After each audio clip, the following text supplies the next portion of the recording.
अगं पोरी, मसाला बनवायचा म्हणजे फक्त त्यात काय टाकायचं एवढं माहीत असून चालत नाही.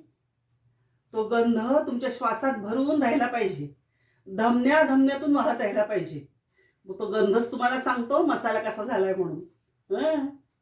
आणि तू मला सारखी विचारतेस ना, तुम्हाला दिसत नाही तरी तुम्ही कसा काय बनवता हा मसाला? अगं तो जो गंध आहे ना, त्याच्यामुळेच मी हा बनवते मसाला. कढीपत्ता, तेजपत्ता, इलायची, लवंग, मिरची, हळद हे सगळे गंध आहेत ना, माझ्या अगदी मेंदूत साठून राहिलेत बघ.